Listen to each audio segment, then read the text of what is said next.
Y mi querido Gesa Guerrero para los micrófonos del 88.9, don Rafael Puente está en la línea telefónica, siempre lo escuchamos a las 11 de la noche en Fútbol Picante y lo vemos también en Los Capitanes. Rafael, muchas gracias por aceptar la llamada al público del 88.9. No, con gusto, Rafael. Oiga, don Rafael, pues ¿cómo ve usted esta liguilla? ¿La ve usted mediática? ¿Va a bajar en el rating? ¿Cómo percibe usted esta liguilla, Rafael? Bueno, desde luego la liguilla es evidentemente a la baja, ¿no? O sea, en mi punto de vista el torneo ha sido un torneo, pues sí, cerrado, competido, pero con baja calidad.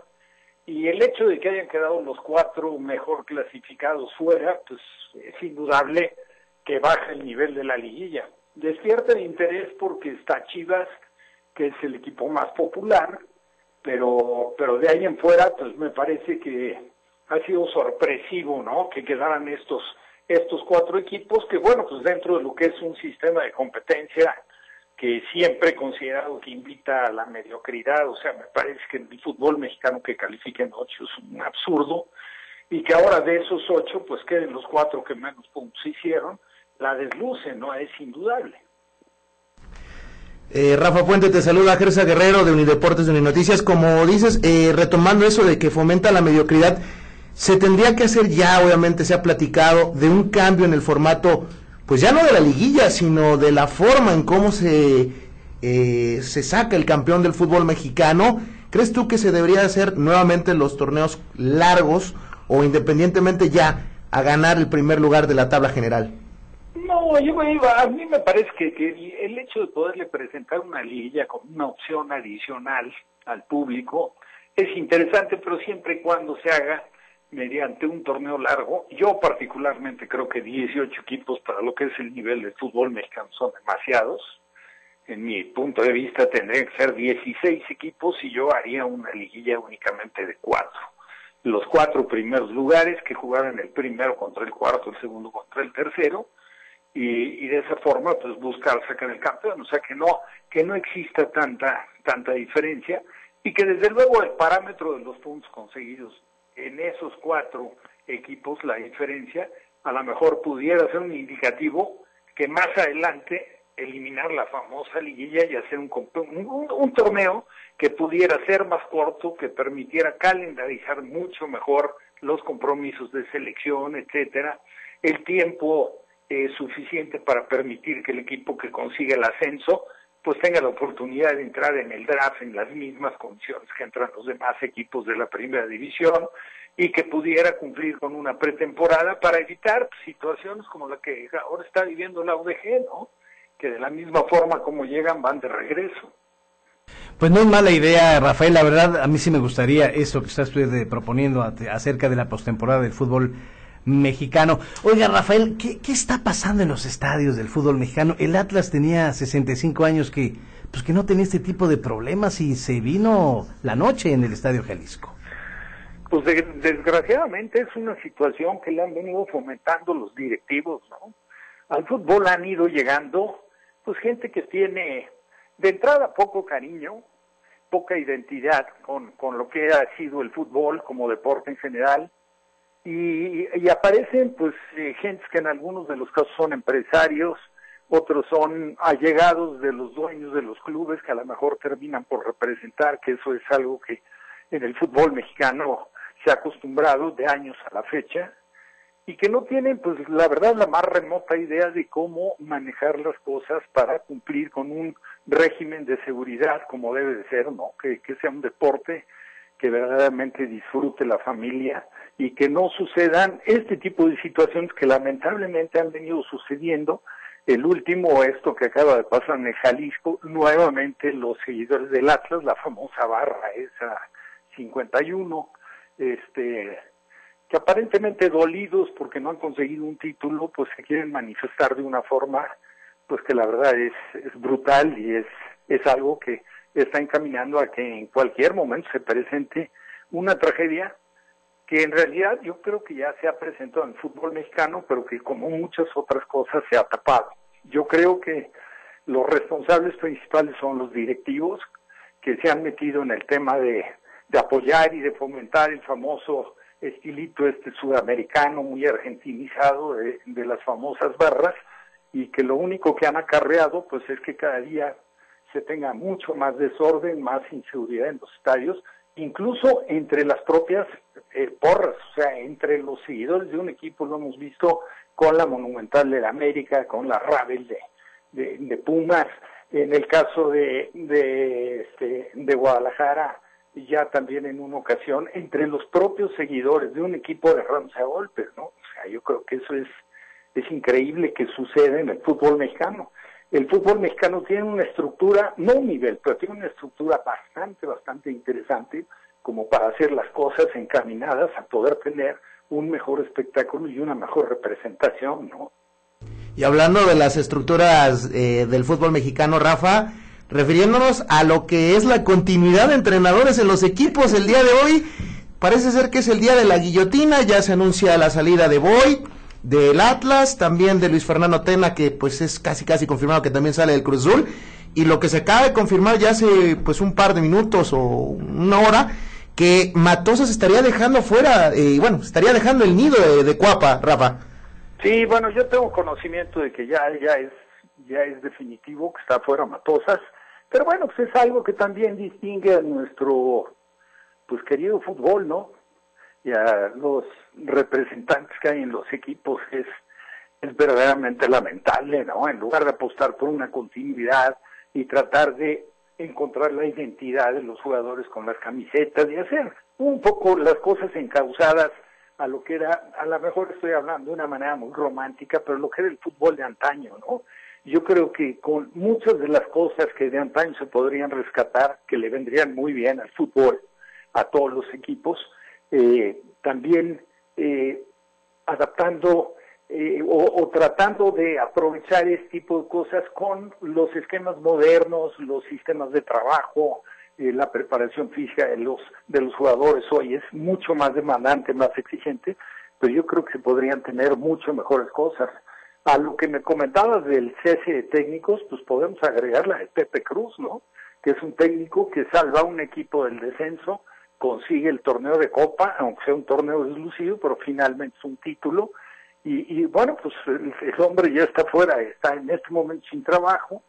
Sergio Bueno parece ser que dejó también ya de ser el técnico de Jaguares. Entonces, bueno, pues lo del fútbol mexicano con los técnicos es verdaderamente risa, ¿no?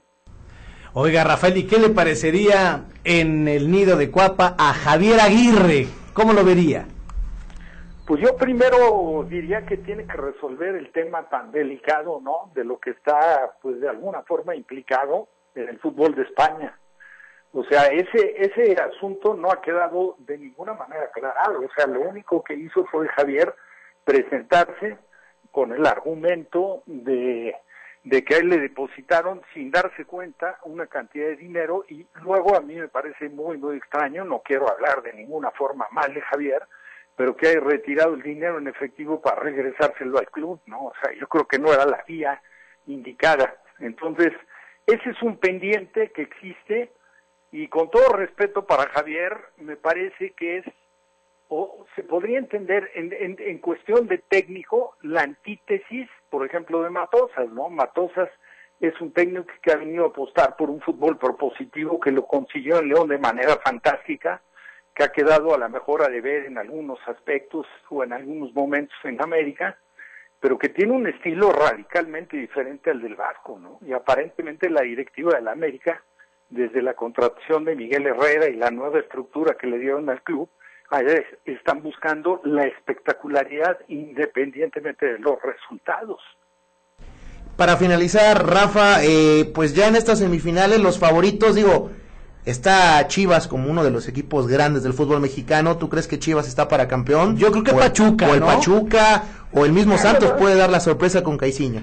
Ya, lamentablemente el equipo de Pachuca va a sufrir la baja de dos jugadores que son fundamentales. Son dos chicos que yo creo que ya tienen condiciones como para estar contemplados para la selección más grande, más que la sub-20.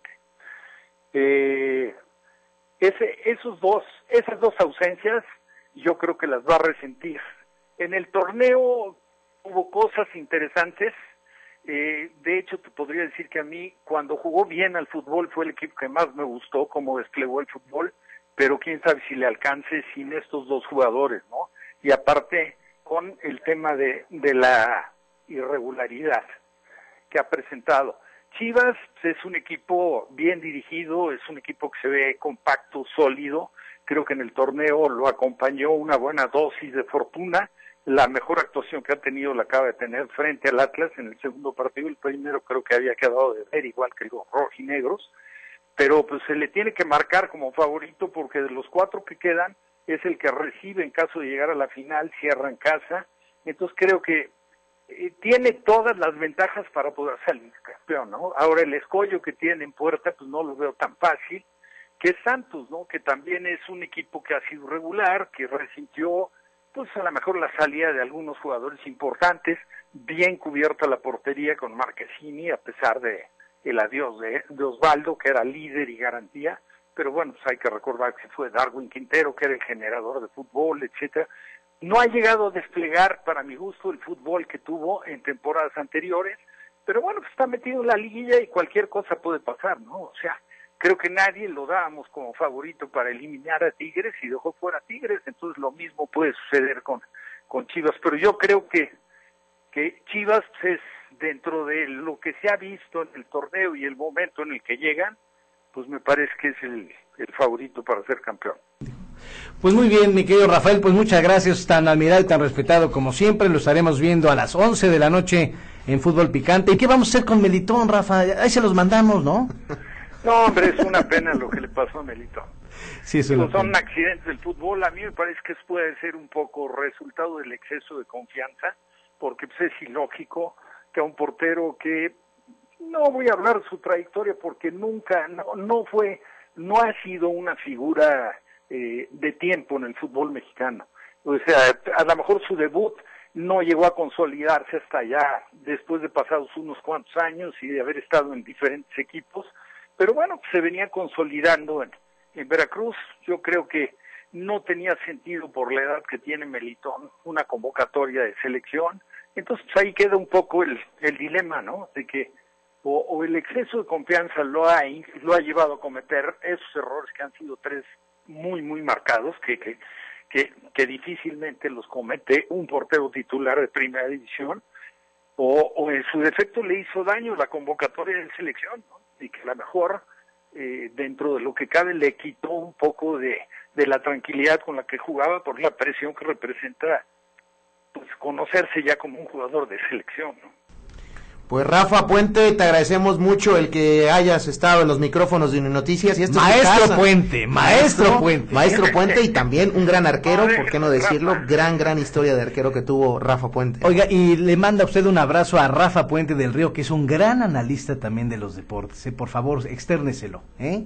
Por supuesto que se lo digo y con mucho agradecimiento para ustedes. Muchas gracias, Rafa. Así lo veo, sí. Así lo reconozco. A mi hijo me parece como analista excelente. Pues sí, así es como dicen que no lo hurta, lo hereda. Rafael, muchas gracias, ¿eh? No, hombre, gracias a ustedes, un abrazo para todo el auditorio. Pues a Rafa Puente, el gran analista, yo creo que el mejor equilibrio que tiene el programa de ESPN es Rafa Puente por un lado. Siempre imparcial, y Gómez Junco por el otro. No, porque le echan montón. A Rafa Puente le echan montón porque le recuerdan su pasado americanista. José Ramón Fernández. Y se defiende muy bien. Se defiende muy bien. El tan admirado Rafa Puente. Así es, licenciado. Bueno, el gran Rafa Puente. No, pues ya no hay tiempo de más. No hay tiempo. Gran arquero y gran analista. Bueno, pues tuvimos mucha información, pero la más importante sí se la dimos a